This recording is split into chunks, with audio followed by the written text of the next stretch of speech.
I would just say, a lot of people ask us, what's the real difference between brook trout and other trout, or char and trout? And the basic difference is all trout in the world have a lighter background. This is something we can all observe. You know, you don't have to be a fisheries biologist to observe this. All trout in the world have a lighter background with dark spotting or speckling. And brook trout have a dark background with lighter spotting or speckling.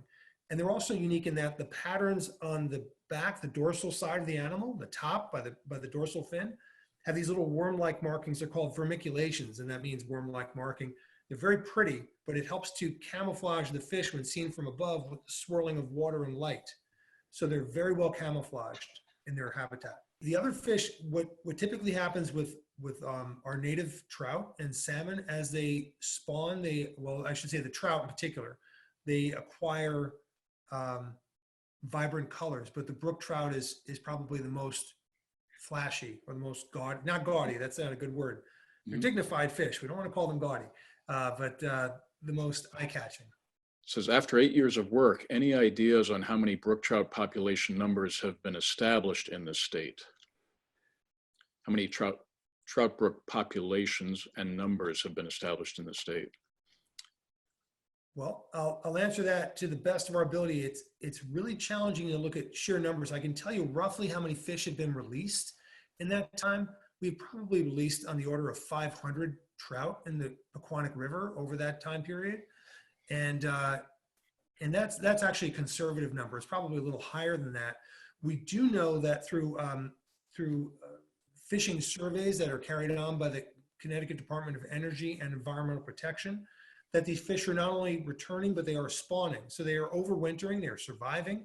We know from one image we had shared with us today that these fish are, you know, they are not only surviving and overwintering, they're growing. They're getting pretty big. It's not unusual to see these fish come back in the 10 or 12-inch range or much larger. We actually have, from about 3 years ago, we have footage, a still image from the camera that the Department of Energy and Environmental Protection runs, of a brook trout that had made it over the fishway down along the Paquonic River out into Long Island Sound, and had made the return trip back. And that fish was probably on the order of 18 inches, 17 or 18 inches, a big sea-run brook trout, if you will. We know it was one of our fish because the brook trout was extirpated or completely wiped out in Paquonic for roughly, conservatively, 100 years or more, based on the industrialization of the river. And it's really important to mention too that our students, our staff, our volunteers in particular, they are going out there on certain days, and Earth days in the past, and on certain days, International Migratory Fish Day, for example, and they have planted, along with our horticultural staff, more than 2,000 trees and shrubs and other plants along the banks of the river. What that does is it provides shade and cover for these fish along the banks. It cools down the surface temperature of the river, and it restores the habitat to its former level. But in short answer to Ashley, at least 500 or more fish, and we don't have a sheer number as to how many are surviving and overwintering, but we can tell you anecdotally that these fish are being caught and released. Many of them, some, if the angler chooses to keep them, they may keep them, but many are caught and released, and they are actually making it over to the spillway in Long Island Sound. What I mean by overwintering is just that we're releasing them in say, typically in October or early November each year. And when I'm saying they're overwintering, they are surviving the rigors of the winter, which means relatively suppressed food available to them, relatively suppressed forage, and they're also surviving the predators that survive out there on the Paquonic River, which include in recent years not only the osprey and the spring in particular and the bald eagle, but the North American river otter. And river otters have a high metabolism. They're hunting that river. We've seen them in that river. We've seen them on the fish camera. We've seen them on the Great Lawn down by the water. We know that they're there. They're actively hunting. So they are surviving that gauntlet of larger predators. Even though we give them a head start, they still have to contend with those big predators. And when they do go into the sound, they don't leave the area. They're in the sound, and they may come back into the river at some point.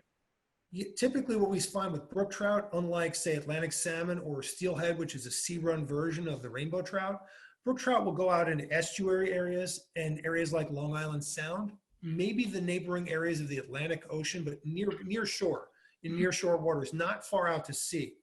But even so, they're hitting this all you can eat buffet with all that great biomass out there in these brackish and saltwater ecosystems, and they're gaining size, they're getting that mass, and they're coming back as essentially unrecognizable fish. They're much larger and they've got a silvery hue to them. Jim, we have another question here. Three questions actually in one. What was the native range of brook trout? Okay. Was it all over North America? And what is their current range? It's a really good question. The brook trout's range in North America extended essentially, if you look at maps of where the ice sheets covered North America and then receded, if you look at the eastern half, the Mississippi, really the Ohio drainage east to the Atlantic, and in particular the northeastern US, that would be their prime area. If you look, the brook trout can be found in the mountains along the Appalachians down into South Carolina. And there are some small populations in South Carolina, North Carolina, but they hug the spine of the Appalachian Mountains, coming all the way up through, up into New England, Pennsylvania certainly, and then up into northeastern Canada. And they range up into the drainages of Labrador, Quebec certainly, and up into even the Hudson Bay drainages. The Canadian brook trout grow far larger than the trout in this part of their range in this more southern climes. But if you look, it's essentially the highlands of eastern North America on into the Atlantic coast drainage from the mid-Atlantic on in north into the North New England region. Okay. Very interesting. Another question, Jim, how do they fit into a natural ecosystem for predators? And are they forced out by competitors like rainbow and brown trout or other species? Well, they're uniquely designed by Mother Nature to live in these in typically small spring-fed watersheds. They're not a fish of big water, of open water like the Atlantic salmon. So they would do far better in some of these tributaries of the streams. Not that they won't make the migration down into the rivers and into the Sound, in our case in Connecticut, but these are fish of springs and small streams, headwater streams. And that's where we see them nowadays. And I think I missed part B on that question, or one of the aspects of the previous question. And their range now is quite discontinuous. There are some great resources out there put out by Trout Unlimited in particular to look at that have range maps by state and even by county. But they do compete well in those small headwater streams because they can live in tiny pockets of water as long as the water is cold, typically 58 degrees or cooler, and spring fed, as I mentioned, and relatively free of pollutants. They do better in those systems than brown trout and rainbow trout, or than Atlantic salmon. And even when they live in the same stream, they separate by habitat preference. For example, the zoo staff, the volunteers and the staff of the zoo, they stock certain rivers on the west branch of the Farmington here in Connecticut for Atlantic salmon. And when we're out there stocking in the field, you'll notice very, very clearly that the trout, the salmon live in the fast water, and the trout live in the pools. So the larger species, the rainbow and brown, will live in those deeper pools. Brook trout will often thrive in what we call pocket water. Literally, you can have a 10-inch brook trout living in a small section of stream that might be the size of a microwave oven in volume. As long as it has access to the current bringing the food to the trout, they can stake out that little area. That's fascinating. Adapting to the environment. That doesn't mean they'll stay there their whole lives. It just means that they will stake out the prime territory, and they'll select based upon their strength. They save their energy by laying up in that pocket water. If you go to, I'm trying to think of a good example of a stream. Sandy Brook and Riverton, I mentioned before, would be a good example, especially higher up in the higher reaches of the stream, the headwaters. There might be some pools in those areas that will not only hold brook trout, but they hold brook trout in great number. And what you'll see is the larger, more dominant fish will stick out the prime territory. Even within a pool, there may be a significant boulder that breaks the force of the stream. The stream flows around the boulder. It's prime real estate. It's prime real estate for that fish to stake out because the current is going to bring it food, and it's going to be shaded. It's going to be down lower, so it's going to be cooler in those hot July and August weeks in July and August where it's 95 degrees. So that's prime real estate for the brook trout. And you'll see the larger fish definitely stake out those holes, and the smaller fish will be relegated to closer, smaller hiding spaces or hiding places near the surface and near the banks. And those are the areas where they're more likely to come into contact with herons and mink and other animals that would like to make a meal out of them. So including those larger brook trout, if they venture down, brook trout are cannibalistic. So they do run the risk of being eaten by their larger cousins.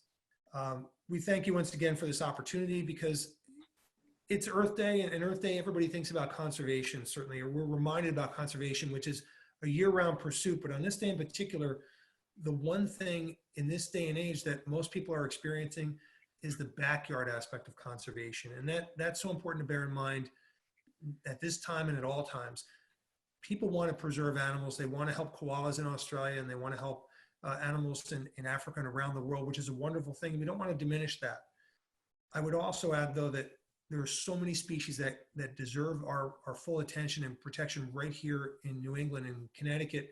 The zoo, through our conservation programs and our conservation fund, we protect species like chimney swifts and Atlantic salmon. Again, not necessarily the most glamorous species in the world, but it's nevertheless very important species. And there's so much great work that people can do in the form of backyard conservation. In theory, if everybody in the world protected their own backyard, we'd have the whole planet covered. And that's what we're looking to do, is engender that stewardship right in our own backyard. And that's why we're very fortunate to have the community we do at the zoo. Our volunteers are second to none. Our staff is amazing. And they really care about these animals, and they make a difference on an individual basis.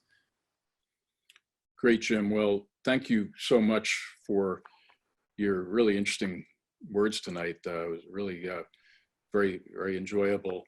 And what a great program. I forgot to mention that Jim is on our advisory council at Future Frogmen, and Future Frogmen is hosting this conversation tonight. And we'd love it if you'd visit our website and please consider signing up on our email list. You can reach me there. You can reach out to me if you like. My contact information is there, or just go to info@futurefrogmen.org. We're a nonprofit, and if you sign up, you'll be on our list to hear about our other events, our other news, and we do these conversations pretty regularly, so there may be other topics that would be of interest to you. And Jim, I'm sure we'll have you back, and we'll talk about the Atlantic salmon and some other things. So thank you, Jim, again, and thank you, audience, for joining us tonight. Sounds great, Richard. Thanks so much. Happy Earth Day. Happy Earth Day. Very good. Happy Earth Day, everybody.